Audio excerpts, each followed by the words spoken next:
The bill you put forward is very detailed in terms of the number of hours, what has to happen. By making such a detailed restriction, does that not tie the airline's hands? Absolutely not. What the bill says is that after 3 hours, passengers have the right to deplane if they desire, and it's safe to do so.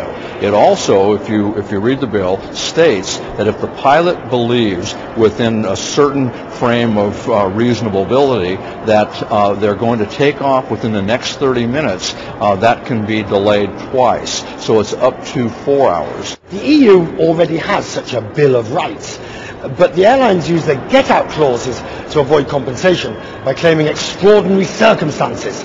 Will your bill suffer the same problem? Well, it doesn't matter if it's a loophole, if it's a weather delay, or if it's an infrastructure shortage. If a passenger is on an airplane, after a reasonable amount of time, they should be allowed to get off. And while they're on that airplane, the toilet should work and they should have clean drinking water. And that's pretty much the guts of this bill. Congressman, can this become law? With enough votes, anything can become law.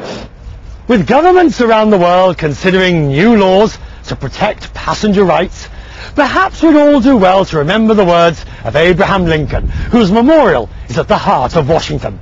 Lincoln said, "Discourage litigation. Persuade your neighbors to compromise whenever you can."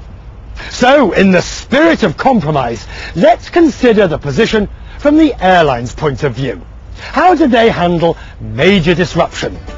When we come back, we're off to Houston to visit Continental Airlines.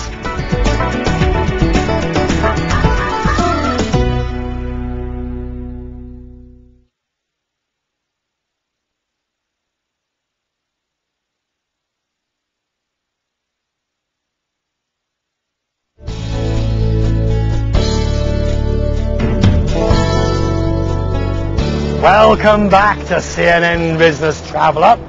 I've now flown about 1,200 miles south to Houston, Texas, to the headquarters of Continental Airlines, America's 5th largest carrier.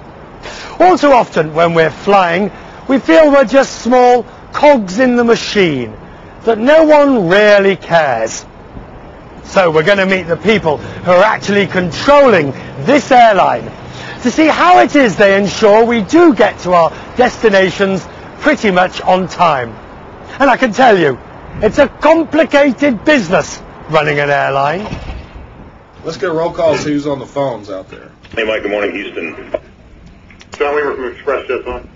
8:30 in the morning, and at the Houston headquarters of Continental Airlines, the system-wide conference call is underway. This is a chance to brief top management on how the airline performed over the past 24 hours and prepare everyone for problems ahead that might affect the airline's 1,200 daily flights. We're going to have a challenging day today with the weather. We have thunderstorms basically from about northern Michigan southwestward. The bad weather that promised troubles for travelers was being widely reported on America's breakfast television. Red blotch on the map, and that indicates the threat for severe weather. Could see some extreme weather. We've already seen it overnight in the way of heavier rains across Chicago, especially north of Chicago. The Midwest storms mean just one thing: headaches at the airline systems operations center.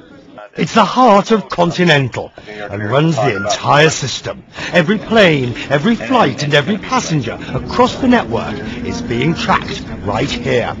So this yellow is indicating late flights? Yes. Delayed flights? Delayed flights. Which ones are causing you concern? The Chicago flights. What's the worst flight at the moment? Looks like 11:45 from Midway, which is an airport right near Chicago. To where? To Newark. Yep. And it's estimated an hour and 45 minutes late. Delays threaten the turnaround time and the next leg of a passenger flight. Once the delays are spotted, the system swings into action. Will passengers miss their connections?